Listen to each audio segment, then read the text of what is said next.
Welcome to the Ordinary Marathoner podcast.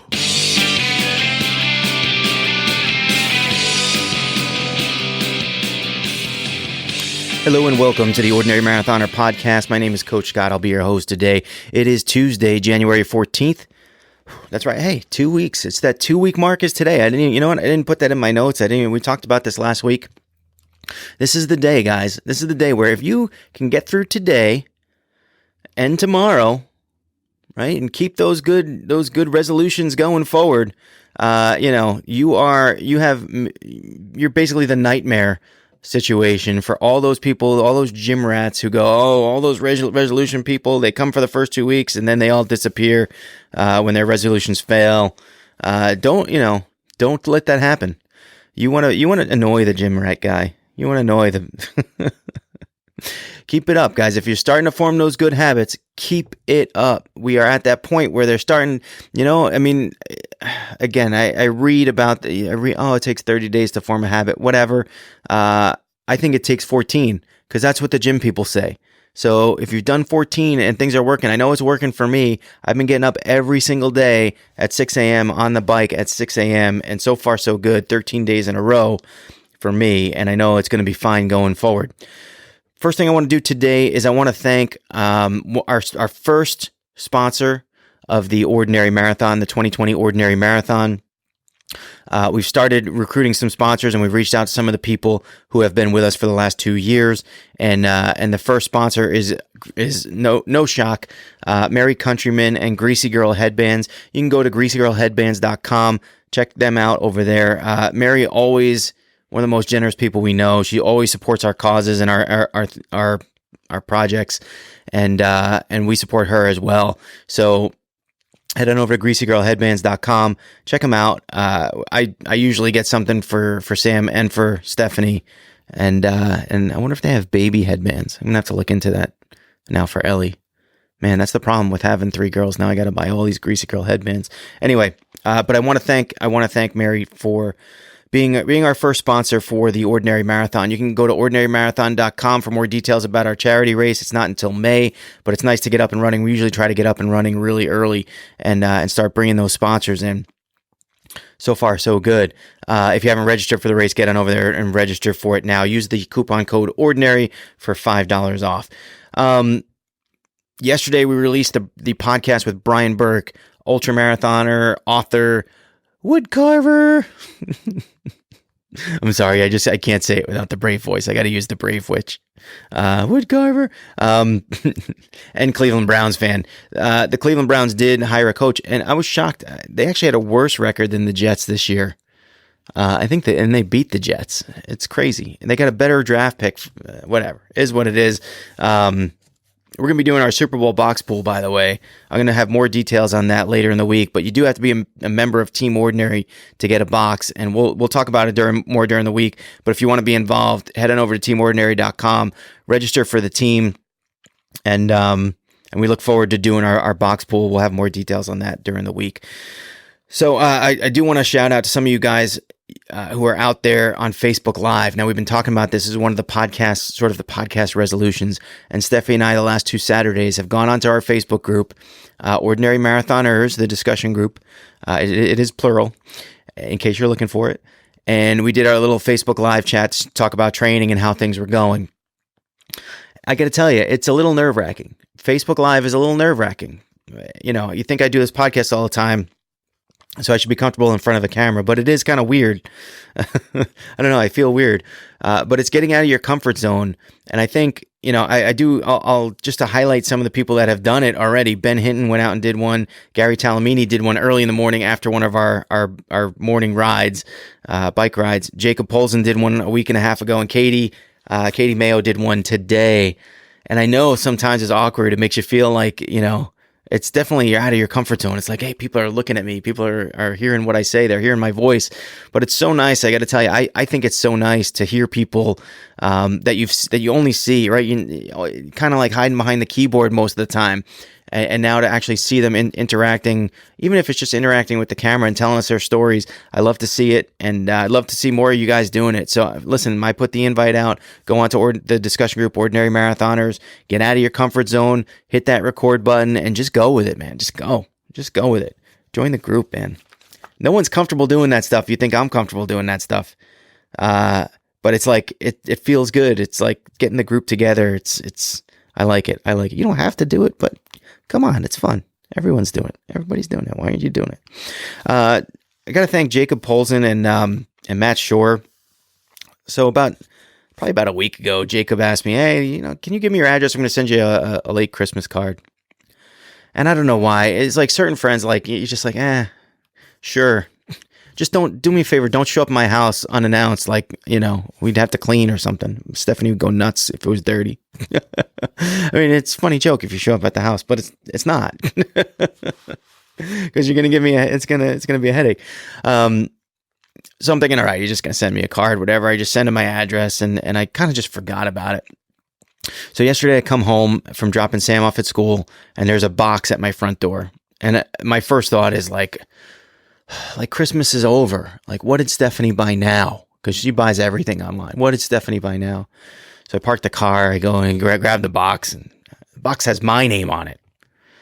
And I'm like, I'm getting older now, So it's like, I don't remember buying anything. Did I buy something? And I'm literally thinking, like, did I buy something? And what did I buy? Did I buy something? Because it's likely. I don't know. Maybe I bought something. So I bring the box inside, I open it, and it was the Zwift Run Pod. And Matt and Jacob had gotten together and sent me the Run Pod so that I can do runs on Zwift, which was very thoughtful of them. We've been talking a lot about Zwift lately on the bike, especially. I've been using it a lot, and now I got no excuse not to do runs on it either. So I took it for a run last night. It worked pretty well. The difference between the run and the bike, I think, especially in a group setting, is going to be, I feel very comfortable sitting on the bike and typing. I use my cell phone. They have an app for Zwift when I bike, and I can type and I can have a chat and I can talk to you guys. And yeah, it probably takes away a little from the actual exercise that I'm doing, a little bit, not too much. But it makes it very social. It makes it very interactive and fun. I don't see myself doing that on the treadmill. In a run situation, I think that would be dangerous. I think I would possibly die. I try to avoid death. I don't even like to ride my bike in the street, only on paths for me. But anytime I can reduce the percentage chance of me dying, I tend to do that.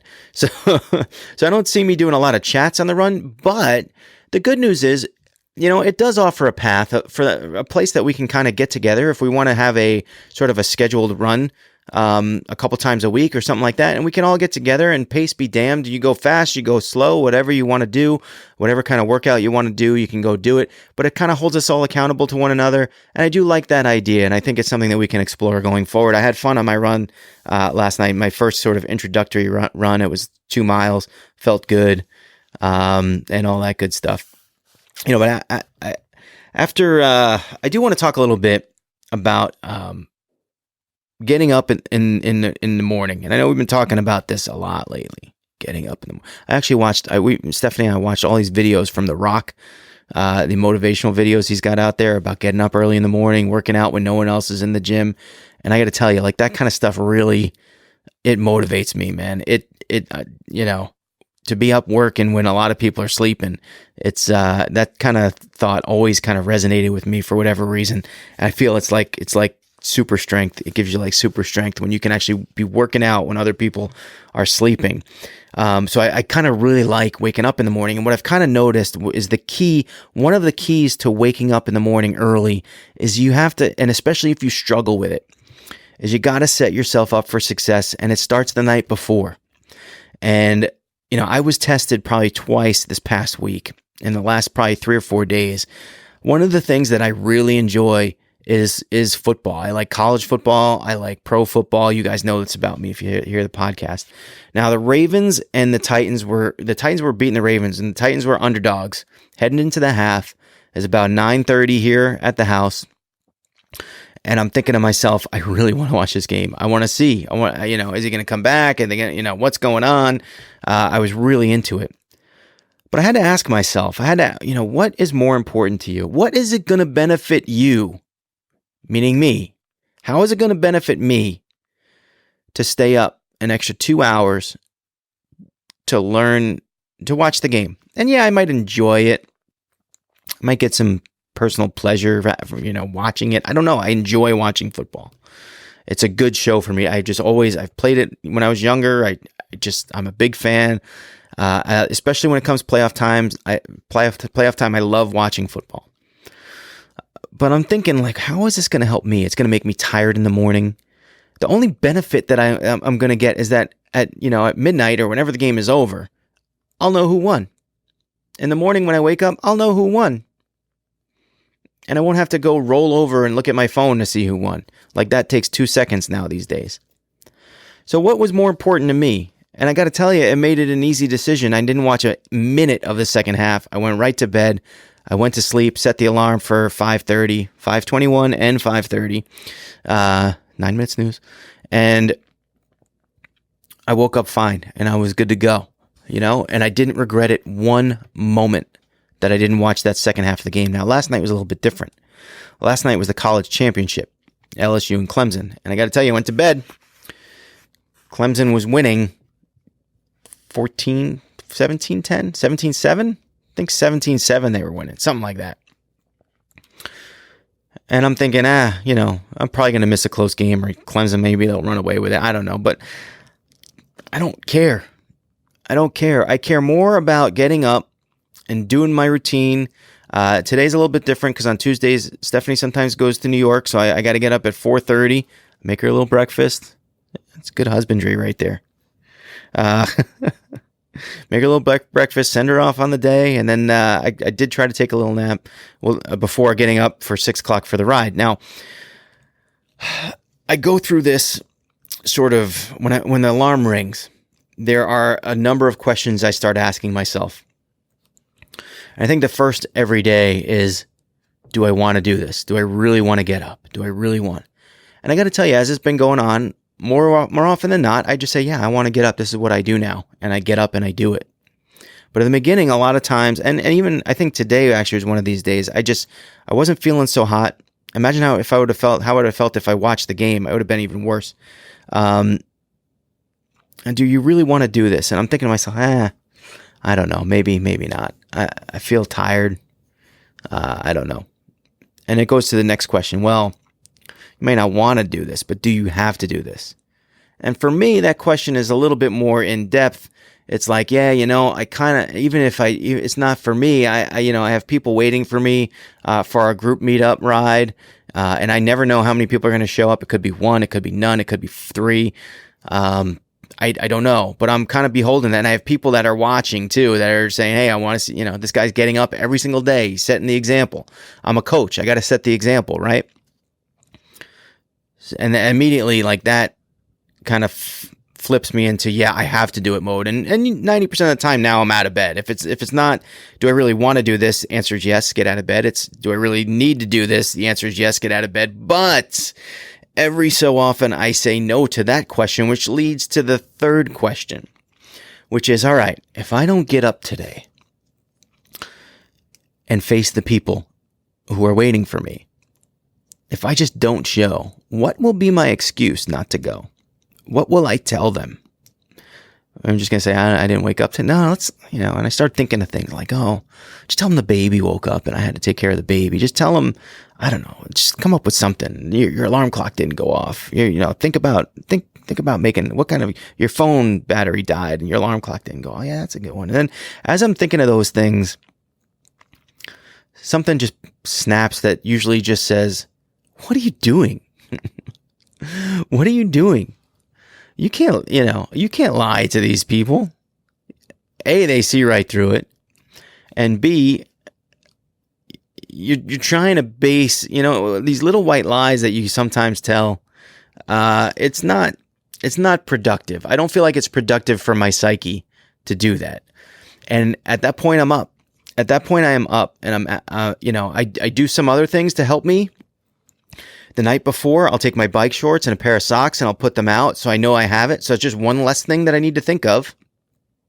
One less thing. And then I come downstairs. I feed the cats because, geez, God forbid, they act like they haven't been fed in a month. I wake up at 6 o'clock and they're like, they act like, so I got to feed the cats. I don't want them following me down into the basement, getting stuck in the spokes of my wheel. That would be terrible. Feed the cats, let them go, come downstairs, turn on the Zwift, get moving, get going, make sure everything, I have my water bottles. I use riding gloves because I sweat too much, and I have a towel and all good stuff, my cycling shoes, that stuff. Get ready to go. And normally everything has been fine. This has been working like clockwork for the last 12 days before today. And today, I got up and I went onto Zwift, and I'm sitting there and I'm waiting, and only one person showed up, which is fine. That's I'm like, look, I'm there at 6 o'clock. You guys want to join me? You let me know. I will add your name to that invite. You meet me there. We'll hold you accountable. It's been going pretty well for the people who have been coming. It's been good. So today I went out riding, and my legs are they've been a little sluggish lately. I haven't really been training that hard in the last couple months. And I've kind of just I've tried to ease into it a little bit. The workouts haven't been super strenuous, but some of them have been pretty tough. And now we're looking at, today was 13th day straight. I've done probably about 4 or 5 different runs over the last 2 weeks. And other than that, it's my daily cycling, and we've had the Thursday night rides. It's been good. I'm getting a lot of workouts in. I enjoy it, but it is taxing on the legs. The quads are a little bit sore. I'm just trying to work them out, trying to make sure, they don't get injured. But, sometimes when I wake up first thing, they're sluggish and they don't want to move. Today was a little tough. Now, as soon as I started my ride, the first thing that I knew today, that I saw, that it was my cadence meter, which measures your RPMs as you're pedaling. My cadence meter didn't work. It was stuck at like 65, 66. No matter how fast I pedaled, it wouldn't go any faster. I don't know what was wrong with it. It just didn't work. And then about 15 minutes in, it cut out completely, 0. So sometimes like the magnet's not lined up or something like that. So I just, all right, whatever. And then, we're going around. It's probably about 22, 23 minutes into the ride, and we start going up this hill. And as me and Jacob pulls in, and he's a little bit ahead of me, and he's drafting off some guys, and he starts pulling ahead. And I look down, and my power meter that shows my watts is reading 0, which even though I'm pedaling, it's now reading 0. So the computer's not getting the feed that I am actually pedaling. Now I'm still seeing people up there, and I'm still able to type. So it's still connected. But for whatever reason, I immediately checked my trainer. It was on. It seemed like it was working. I don't know what it was. It just, everything disconnected. The only thing I could think of was that last night I did the run for the first time ever, and maybe there's something with the computer that it didn't register. I don't know. But right now my cadence meter doesn't work. It's not getting any data from my trainer. And now I'm kind of like, what do I do? Right. And I'm frustrated. I'm mad that I woke up so early, and now I can't even finish my workout. And now I'm trying to explain it to Jacob what's going on, because he's 2 miles ahead, and he's like, dude, just get on the treadmill. And I'm like, oh, well, I'm trying to fix it. He's like, just get on the treadmill. So I try to get on the treadmill, because I'll be damned if I'm going to waste the morning. And I try to get on. I rebooted the Zwift, and I tried to go on the run, and it wouldn't pick up the run pod. So now at least I've kind of diagnosed the problem. The problem is in the computer, which kind of makes sense. I mean, I added the new run pod yesterday, so maybe that kind of made something a little different. And I, because I only use this computer for Zwifting, I don't typically restart it that often. So maybe it just needs a reboot and stuff like that. And I haven't checked to see if that was the problem. I have to go check after the podcast to see if it fixed itself. I'm hoping that it does, because I really don't want to have to deal with trying to fix this whole thing again and figure it out. But I'm just kind of hoping I turn things on and they work again. Cross your fingers. We'll see. I know the last time I said something like that on the podcast, I lost all the data from my hard drive. So I know I'm jinxing myself here a bit, but hopefully it just plug it back in and it works. We'll see. But I think the clincher here, the key point here was this. I got off the bike, and I didn't know what to do. And, my initial thought was, all right, just get some miles in running. And then that didn't work. At least it didn't sync up with the Zwift. And again, it's like, what do you do? And of course you're frustrated because this stuff is expensive stuff. All this gear is expensive, and you spend a lot of time. You spend a lot of time running and working out and biking and doing all that stuff. The last thing you want is to have to deal with all the minutia of actually making it work, right? You don't want to have to deal with that stuff. You just want it to work. So it would have been very easy for me at that point to just throw in the towel and go upstairs and just say, forget it. But I didn't, and I'm kind of proud of myself for doing it. I just hopped on the treadmill, clicked it on, and I ran about 1.5 miles at an easy pace. But you know what? I finished another 15 minutes. It wasn't the total time working out that I kind of wanted. It wasn't exactly the workout that I wanted, but it was something. And it's not, it's not always about just getting the work. It's about the frame of mind. You know what I mean? It's about the frame of mind. It's about keeping focused no matter what obstacles hit you, because you never know what's going to happen. Any workout at any time can, I think of like when I used to go to the gym and lift, and I used to have, all right, I do bench, then I do incline, then I do decline, and then you just kind of go through your exercises the way you want to do them. And then all of a sudden, like you're at the gym and you're finishing up your bench and someone jumps on the incline machine and you're like, damn, like that was my routine. That was my next thing. And the key is just being able to substitute, being able to fix things and take one thing down and replace it with something else that's, that's just as productive or close to just productive, period. It doesn't have to be the greatest thing in the world. Just some kind of substitute, and it's very easy to give up. And kind of proud of myself for not giving up this morning. And I just kind of wanted to share that story because I feel like I feel you guys. I know how hard it is to continue, to make sure that you get things done sometimes. And sometimes you get these obstacles thrown in your way. I think when we did our group ride the other day, Gary Talamini's having some issues with his speed meter from his bike. And it caused him to kind of back out of the race and fall out of the race. And he had to just go and ride it more on his own. He was out of the group, but he still rode it on his own. And that's very commendable for Gary to do that. I mean, you get into the group ride, you're excited for the group ride, and then before you know it, you're out of the group because of some technical issue. He gets up and he finishes the ride. I think that's awesome. And just so, a good sort of story that I wanted to tell and just share for you guys. I like to tell stories where I'm awesome. So listen, I got to go. I got a lot of things that I got to work on today. We're still working. We're trying to get some more sponsors for the Ordinary Marathon. So if you run a business or you know someone who runs a business and they want to get involved, it's not too expensive. We do a lot of work for you guys, a lot of work for our sponsors. We try to make it really worth it for them. Head on over to ordinarymarathon.com, register for the race. And we got our pool for Team Ordinary, teamordinary.com. Check that out too. That I'll be putting a video out probably tomorrow about that. So look for that. Look for all this good stuff. I'm working on the live stream. Did I just say that? Did I say the live stream? I'm trying to do a live stream on Zwift. I'll be testing it. It'll go through YouTube. I'll be testing it in the next couple days. As soon as I can try to figure it out myself. I don't know how it works. But this was one of my New Year's resolutions. If you remember, I talked to Stephanie. I said by January, the two things I wanted to do was number one, put out a live stream video, and number two, get my tattoo, which I'm working on too, but let's not, I don't know. I don't want to push it too much. I got a feeling the tattoo is going to be January 31st. I'm just going to pull into the tattoo place and just get it over with and come back home. We'll see how it goes. Anyway, get a good day in, get a good workout. Remember, every day is an ordinary day unless you make it extraordinary. So get after it, guys.